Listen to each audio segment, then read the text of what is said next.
അമലു സ്വാലിഹാത്തൊക്കെ ചെയ്ത ആളുകൾ എല്ലാവരും സമ്മേളിച്ചിട്ടുണ്ട്.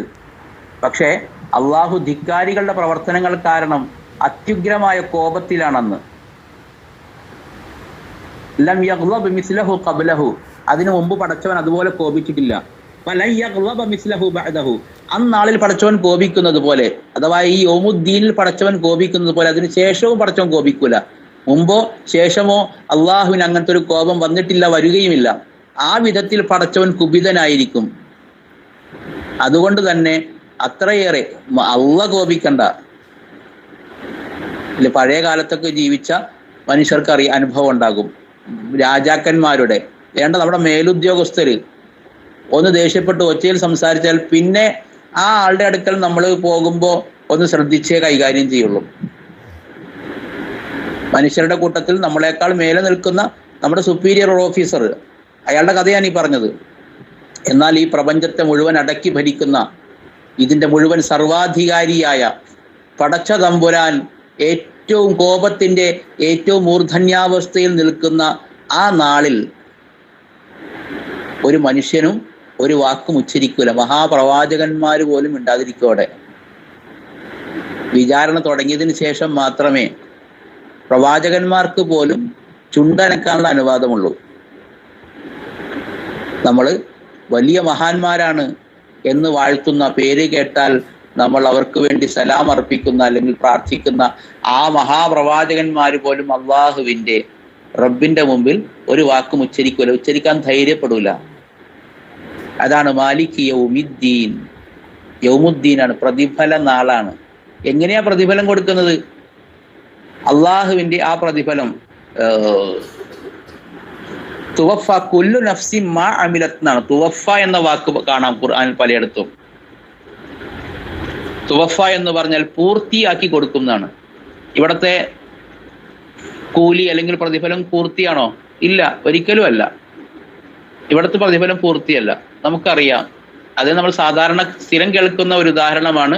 100 ആളെ കൊന്നൊരു മനുഷ്യനെ നമുക്ക് എത്ര പ്രാവശ്യം കൊല്ലാൻ പറ്റും, ശിക്ഷിക്കാൻ പറ്റും? എത്ര പീഡിപ്പിച്ചാലും അയാൾ പീഡിപ്പിച്ച് കൊന്ന സാധുക്കളായ നിരപരാധികളായ മനുഷ്യരനുഭവിച്ച അതിൻ്റെ 100-1 വരൂ. 100 1000 ലക്ഷക്കണക്കിന് മനുഷ്യരെ കൊന്ന് കളഞ്ഞു പോയ രാജാക്കന്മാരും ചക്രവർത്തിമാരും ഭരണാധികാരികളൊക്കെ നമ്മുടെ ഈ ഭൂമിയിൽ ഉണ്ടായിട്ടുണ്ട്. അത്തരം ആളുകൾക്ക് ചില ആളുകൾ നന്മ ചെയ്യും, പക്ഷെ ആരും അറിയില്ല. വീട്ടിൻ്റെ ഉള്ളിൽ നന്മ ചെയ്യും, ആരും അറിയില്ല. ഒരു ദിവസം ഒരു മകൻ, ഞാൻ സാന്ദർഭികമായി സൂചിപ്പിക്കാറുണ്ട്, ഒരു മകൻ എന്ന് പറഞ്ഞാൽ അതായത് 4-5 മക്കളുള്ള ഒരു വീട്ടിൽ മൂത്ത മകൻ ഒരു ദിവസം എന്നോട്, അദ്ദേഹം ഗൾഫിൽ നിന്ന് വന്ന സമയത്ത് കണ്ടപ്പോൾ, വേറെ സ്ഥലത്ത് ജോലി ചെയ്യുമ്പോഴാണ്, സങ്കടം പറഞ്ഞു. അതേ ഉസ്താദ്, ഞാൻ വാപ്പയോടൊപ്പം ആദ്യം ഗൾഫിൽ പോയത് ഞാനാണ്. ഞാനും വാപ്പയും കൂടിയാണ് ഈ കുടുംബം ഈ വിധത്തിൽ കെട്ടിപ്പടുത്തത്. പെങ്ങളെ കെട്ടിച്ചു, 3 അനിയന്മാരെ അത്യാവശ്യം നന്നായി പഠിപ്പിച്ചു, അവരെയും ഗൾഫിലെത്തിച്ചു. പക്ഷെ ഇപ്പോൾ ഞാൻ വീട്ടിലുള്ളവർക്കൊരു അനഭിമതനാണ്. ഇപ്പോൾ ഇളയവർ ചെയ്യുന്ന നന്മ മാത്രമേ മാതാപിതാക്കൾ കാണുന്നുള്ളൂ, അതിനെ അവർ വില കൽപ്പിക്കുന്നുള്ളൂ. എൻ്റെ പഴയ അധ്വാനത്തിനൊന്നും ഒരു വിലയില്ല ഇപ്പോൾ. അപ്പൊ അത്തരം പരാതിക്കാരുണ്ടാവും. നമ്മൾ ചെയ്യുന്ന ഒരു നന്മയും ചില ആളുകൾ ഇങ്ങനെ ആരോടും പറയില്ല, അവരുടെ മനസ്സിലുണ്ടാകും, എനിക്ക് അർഹിച്ചത് കിട്ടിയില്ല എന്ന് തോന്നും. അങ്ങനെ നമ്മൾ അർഹിച്ചതൊന്നും നഷ്ടപ്പെട്ടു പോകാത്ത, അത് നന്മയാകട്ടെ തിന്മയാകട്ടെ എന്താണെങ്കിലും അതൊന്നും നഷ്ടപ്പെട്ടു പോകാത്ത, സുമ്മ തുവഫ കുല്ലു നഫ്സിൻ മാ അമിലത്, എല്ലാ നഫ്സിനും അത് പ്രവർത്തിച്ചതിനുള്ള കൂലി പൂർണ്ണമായും നൽകപ്പെടും അവിടെ വെച്ച്. അതാണ് യൗമുദ്ദീൻ എന്ന് പറയുന്നത്. നമുക്കൊക്കെ കേട്ട് മനഃപ്പാഠമുള്ള വളരെ ചെറിയൊരു സൂറത്താണ്. ഫമൻ യഅമൽ മിസ്ഖാല ദർറത്തിൻ ഖൈറൻ യറ.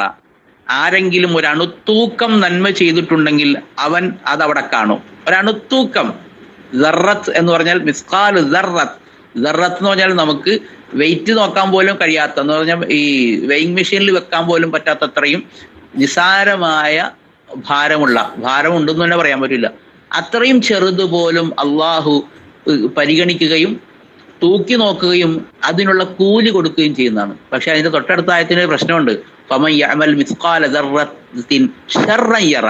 തിന്മയും അങ്ങനെ തന്നെയാണ്. നന്മ മാത്രമല്ല, തിന്മയും അങ്ങനെ തന്നെയാണ്. എത്ര ചെറിയ തിന്മ നിങ്ങൾ ചെയ്താലും പടച്ചവൻ അതും തൂക്കി നോക്കും, എന്നിട്ട് അതിനുള്ള ശിക്ഷയും വിധിക്കും പടച്ചവൻ. ഫൈൻ കാന മിസ്ഖാല ദർറത്തിൻ അതൈനാ ബിഹാ വകഫാ ബിനാ ഹാസിബീൻ. പടച്ചവൻ വിചാരണ ചെയ്യും. എത്ര ചെറിയ നന്മയാണെങ്കിലും ഫൈൻ കാന മിസ്ഖാല ദർറത്തിൻ, എത്ര അത് നന്മയും തിന്മയെന്ന് പറയില്ല, അതൈനാ ബിഹാ, ഞാനത് അവിടെ കൊണ്ടുവരുന്നതാണ്. സൂറത്തുൽ കഹ്ഫിൽ നമ്മൾ സ്ഥിരമായിട്ട് ഓതുന്ന, വെള്ളിയാഴ്ചകളിലൊക്കെ ഓതുന്ന സൂറത്തുൽ കഹ്ഫിലുണ്ട് ഒരായത്ത്. അവിടെ സത്യനിഷേധികൾ അവരുടെ കയ്യിൽ കൊടുക്കുന്ന ഗ്രന്ഥം മറിച്ചു നോക്കിയിട്ട് പറയുന്നൊരു വാക്കുണ്ട്, വിലപിക്കുന്നുണ്ട്. ഇത് മാ ലിഹാദൽ കിതാബ്, പടച്ചവന് ഇതെന്ത് ഗ്രന്ഥമാണ്, എന്റെ നന്മതിന്മകൾ രേഖപ്പെടുത്തിയ ഈ പുസ്തകം ഒരു അത്ഭുത പുസ്തകമാണല്ലോ. ലാ യുഗാദിറു സ്വഗീറതൻ വലാ കബീറതൻ, ഞാൻ ചെയ്ത വളരെ ചെറുതും ഏറ്റവും വലുതും ഒന്നും വിട്ടുകളയാതെ ഇതിൽ എഴുതി ചേർത്തിട്ടുണ്ടല്ലോ. അഥവാ നമ്മൾ ചെയ്യുന്നത്, പറയുന്നത്, നോക്ക്, നമ്മുടെ വാക്ക്, നമ്മുടെ നോക്ക്, നമ്മുടെ പ്രവൃത്തി, എന്തിന് നിങ്ങൾ മനസ്സിൽ ചിന്തിക്കുന്നത് പോലും ആഗ്രഹിക്കുന്നത് പോലും. ഒരാൾ, നമ്മുടെ ഒരു സുഹൃത്ത് നിർധനനാണ്. അപ്പൊ അയാളൊരു വീട് നിർമ്മിക്കുന്ന സമയത്ത്, വീട് നിർമ്മിക്കുന്നതിനെ കുറിച്ച് നമ്മളോട് സംസാരിക്കുന്ന സമയത്ത് നമ്മൾ മനസ്സിൽ ഇങ്ങനെ വിചാരിക്കുകയാണ്, എന്ത്, അയാൾ വീട് നിർമ്മാണത്തിന്റെ ഏതെങ്കിലും ഘട്ടത്തിൽ വെച്ച് കഷ്ടപ്പെടുകയാണെങ്കിൽ അയാളെ ഒന്ന് സഹായിക്കണം, ഇൻഷാ അള്ളാ എന്നെ കൊണ്ടാവും പോലെ സഹായിക്കണം.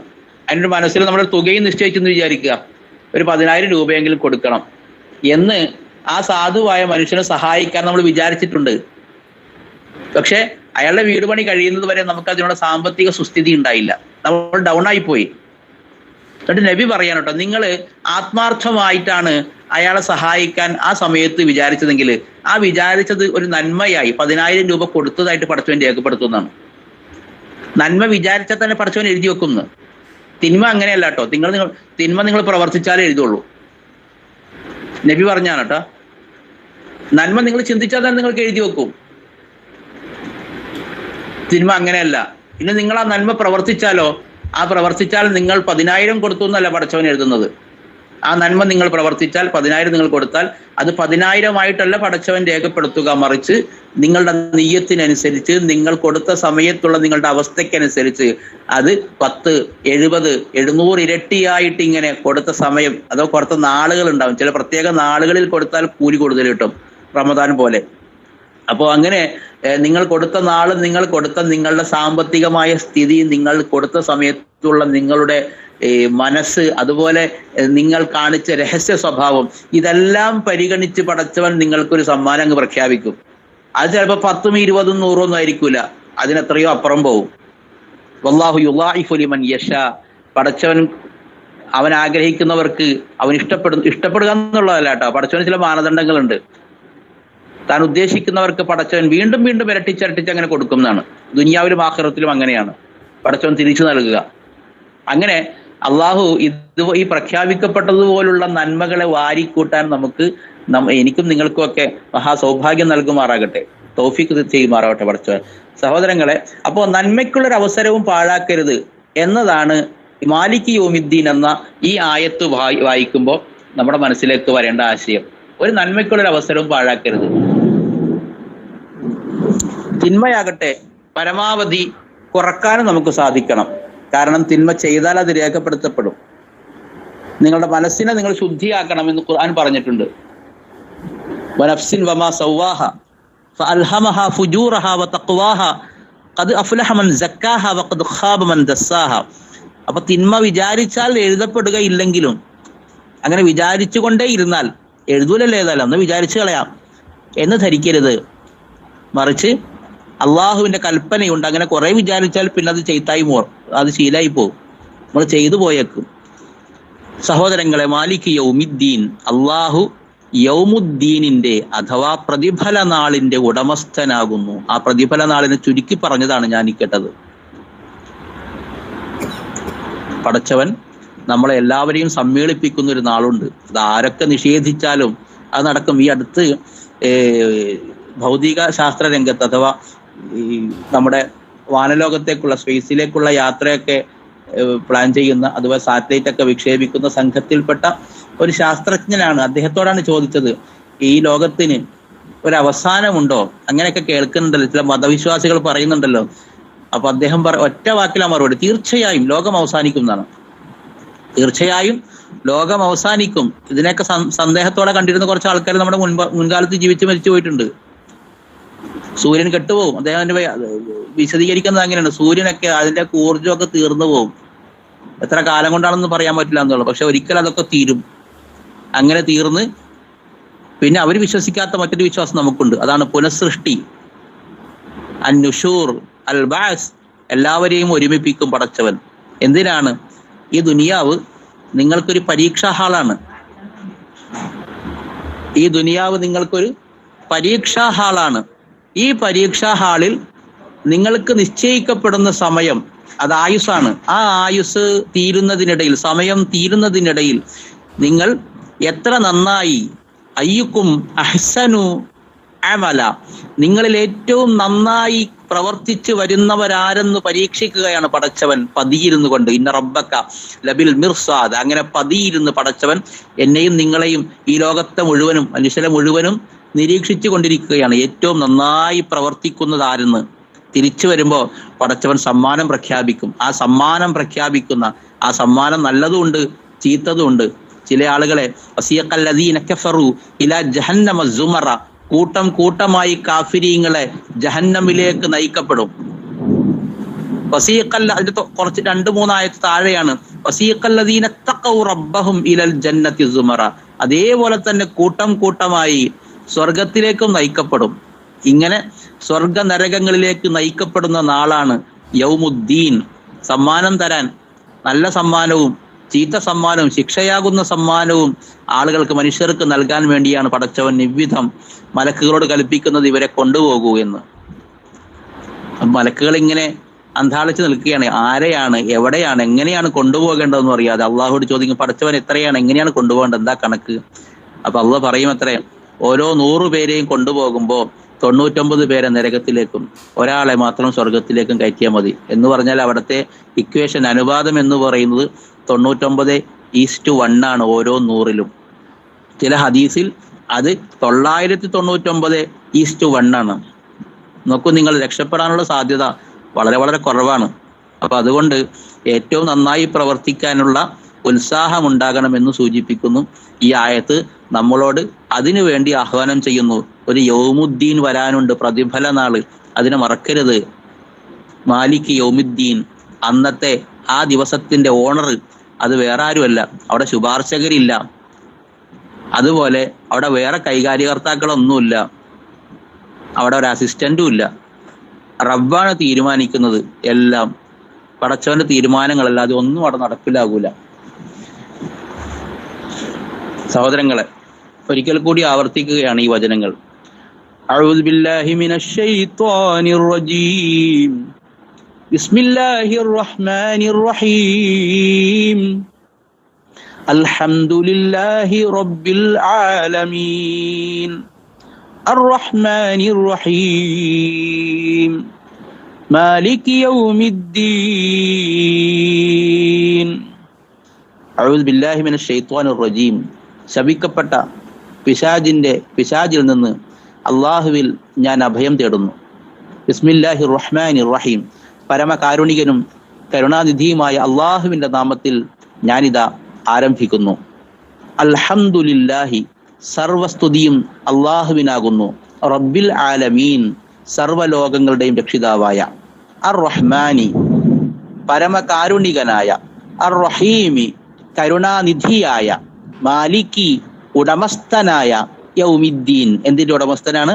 പ്രതിഫല നാളിന്റെ ഉടമസ്ഥനായ. ഓക്കെ, മനസ്സിലായെന്ന് വിശ്വസിക്കുന്നു. ഇനി ഓതുമ്പോൾ, അറിവുള്ളവരാണ് എല്ലാവരും, ഓതുമ്പോൾ ശ്രദ്ധയോടുകൂടി ഈ വചനങ്ങൾ, ഇതിന്റെ ആശയം നമ്മുടെ മനസ്സിൽ ഇങ്ങനെ കടന്നു പോകണം. അള്ളാഹു നമ്മെ അനുഗ്രഹിക്കുമാറാകട്ടെ. നമ്മുടെ ഈ ഒത്തുചേരൽ അള്ളാഹു അവന്റെ അടുക്കൽ സ്വീകാര്യമായ, ഏറെ പ്രതിഫലം ലഭിക്കുന്ന ഒരു അമലായി കബൂൽ ചെയ്യുമാറാകട്ടെ. നമ്മളിൽ രോഗികൾ ആരെങ്കിലും ഉണ്ടെങ്കിൽ, നമ്മുടെ ബന്ധുക്കളിലുണ്ടെങ്കിൽ അള്ളാഹു അവർക്ക് ശിഫ നൽകുമാറാകട്ടെ. മറ്റു തരത്തിലുള്ള പ്രയാസങ്ങൾ അനുഭവിക്കുന്ന ആളുകൾക്ക് അവരുടെ പ്രയാസങ്ങളെ അള്ളാഹു ദൂരീകരിച്ചു കൊടുക്കുമാറാകട്ടെ. സഹോദരങ്ങളെ, ഈ ഒരു 40 മിനിറ്റ് എനിക്കും പ്രയാസമാണ്. സ്കൂൾ വിട്ട് വന്നിട്ട് ഇന്ന് ഖുത്ബയുള്ള ദിവസമാണ്. അതുപോലെ പീരീഡുകൾ ക്ലാസ് സ്കൂളിലുണ്ട്, അവിടെ നിന്ന് വെച്ചിട്ടാണ് ഇങ്ങോട്ട് വരുന്നത്. അപ്പോൾ ക്ലാസ് എടുക്കുന്ന എനിക്ക് ബുദ്ധിമുട്ടുണ്ട്, സംഘടിപ്പിക്കുന്ന ആളുകൾക്കും ചില പ്രയാസങ്ങൾ ഉണ്ടാകും എന്ന് പറഞ്ഞാൽ തന്നെ മാനേജിങ് കമ്മിറ്റിക്കൊക്കെ. അതുപോലെ നിങ്ങൾക്കും പ്രയാസങ്ങൾ ഉണ്ടാകും. ആ പ്രയാസങ്ങളെ അവഗണിച്ചുകൊണ്ട് വരാൻ നമുക്ക് കഴിയണം, അതിനുള്ള മനസ്സുണ്ടാകണം. അള്ളാഹു നമ്മെ അനുഗ്രഹിക്കുമാറാകട്ടെ എന്നൊരിക്കൽ കൂടി പ്രാർത്ഥിച്ചുകൊണ്ട് അവസാനിപ്പിക്കുന്നു. വആഖിറു ദഅവാന അനിൽ ഹംദുലില്ലാഹി റബ്ബിൽ ആലമീൻ. വസ്സലാമു അലൈക്കും വറഹ്മത്തുള്ളാഹി വബറകാതുഹു. വലൈക്കും സലാം.